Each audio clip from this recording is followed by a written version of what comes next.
Hi, today I'm going to show you the Corghi Artiglio 50. Before to change the wheel, we will go through all the components just to make it easier. Okay, so this machine goes from 12 to 30 inches, any kind of wheel, perfect for low profiles, run flat, but even for all the regular wheel that you deal with it every day. We have two pedals on the side of the machine, because on this machine you stay in this working position. We have the pedal for the inflation gauge, and there is my gauge with my airline. And the next pedal, it's the rotation. It's got two speeds, motor inverter, as you can see, first speed, second speed, and of course reverse. As you can see, the turntable, it's now very small. That's because I can work always at the same height and I don't have any rim clamps grabbing the rim and that could scratch it. So now the wheels are locked from the center. You see we have this pin. This pin goes in one of the lug nut holes. And then I have the main handle, which is the one that basically locks the wheel.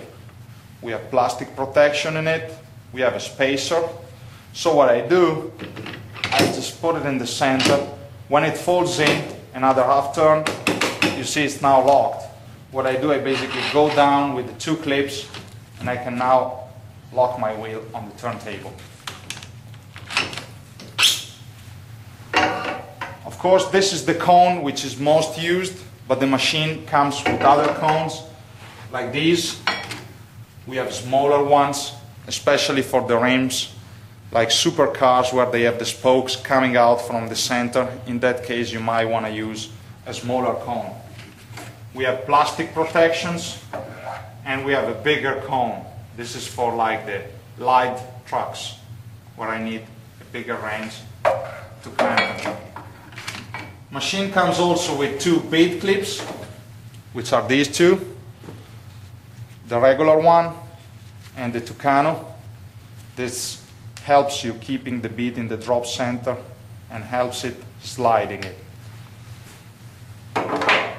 And we have this red knife, which is sometimes used to help you, especially if you have a run flat tire, help you grabbing it and take it off on the top bead. I will show you later when we change the tire. This part, it's the bead breaker. So as you can see, there is no shovel on the side, but we only have this roller. Very simple. We have an up and down movement. With this key, I can just unlock the bead breaker and set it at the right distance, which, as I said, it can be from 12 to 30 inches. When I'm very close to the rim, I would say a couple of millimeters, I just lock it from here. This one will sit there for the next 3-4 wheels. We have a trigger here, which is patented by Corghi, and it's about this movement. As you can see, this trigger opens the roller. This will help me a lot when I go under the edge of the rim and open it. This will go right between the bead of the tire and the rim, which is the most glue part of it. We have other two buttons, which is these two yellow ones. This to open the bead breaker post, and the next one is just to flip the bead breaker upside down. That's because I will use the same one for the top, and then to break the bottom bead.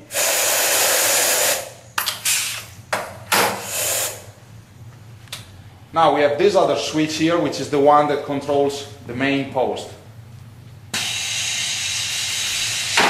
As you can see, it just brings the mount head in it. And from here, it's now free with this red trigger all the way back. If I put it halfway, this starts coming down. What I do, I just hold it from this handle, go against the rim, and when I find the right position, I just press and it locks.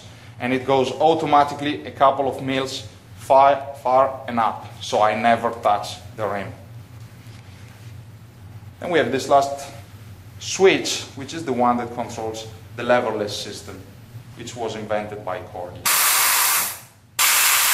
As you can see, this replaced my old tire bar. With the machine, it comes also a lifter. As you can see in the front of it, we have an up and down pedals. So this is the lifter that will help me to bring the wheel on the turntable, especially if I have a heavy one. And we also have the TI system, which is this device for those tires that have been sitting in piles, so they don't, even when you fill them up, the bead never pops in. This one will basically give you a big blast of air. It will empty that tank in less than a second, and out of these 4 nozzles, you will have a big blast of air. So you just position it on top of the rim and hit these 2 buttons.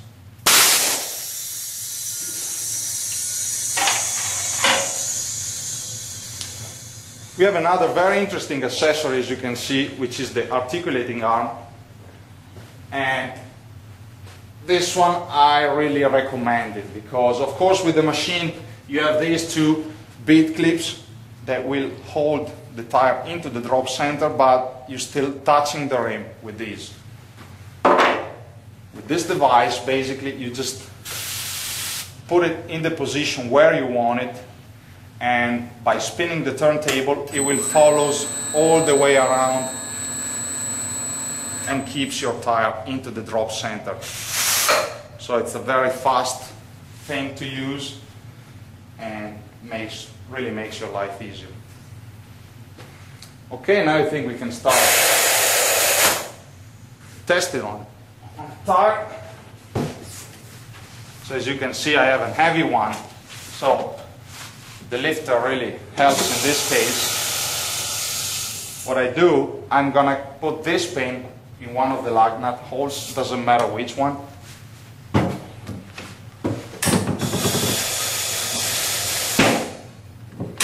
It's in now. Put it in the center. I get the handle. Again, when it falls in, half turn, it's now locked. Down with the 2 clips. Then what I do, I just tied it on the turntable. I don't need to over tighten it because of that pin. That will keep it from slipping on the turntable. Okay, first of all, of course, make sure your tire is not full of air. I will have to position the bead breaker. So what I do, I just go down close to the rim, unlock it, and manually find the best spot, which is very close to the rim. Then I can lock it again. Start going down, and as soon as I am under the edge of the rim, I'm going to hit this trigger and hold it down. As you can see now, the disc is right under the edge of the rim. I will start rotating. You can see from here I can start putting lube. Very easy and dynamic. So while I'm breaking the bead, I'm applying lube. Okay, once we have done this, before to break the bottom bead, I will adjust the main post. So go in the front of the machine, release it, it's now free. Halfway the trigger, I come down, and as you can see, this is the corner that you want to keep an eye on it. Just against the rim, and when I lock it, it goes up and out a couple of millimeters. So before I break the bottom bead, I will already drop the finger. So you can see I can go down very slow, and the disc will help me to keep the tire down, so with the finger I don't hit directly the bead. Enough with this. Now of course we have to break the bottom bead. So what I do, I just open the post with this yellow button here. With the other one I flip the arm upside down. Take it all the way down. Close it. Come up. And as soon as you see the tire moving on top, you know that you can hit and hold the trigger again, the one that opens the disc, and help me breaking the bottom bead. I can apply lube directly on the roller.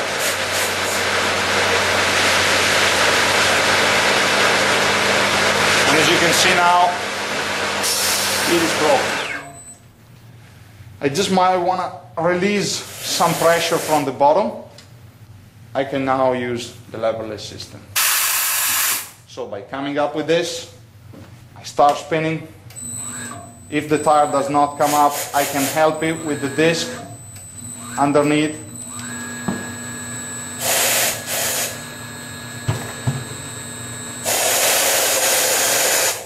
As you can see, top bead is out. And I never ever touched the rim. To do the bottom bead, you can use this device, but the fastest and easiest way is just to take the arm off. Make sure the bottom bead is all free. And now, if you see from here, I just come up with the disc. The trick is to hold it at the opposite side, hold it in the drop center. Because if you don't hold it here, it gets stuck under the edge. So I just keep on one end there, and as soon as you can see the disc coming out of that, you can hit the trigger, lift it up a little more so you don't touch the rim, and just spin.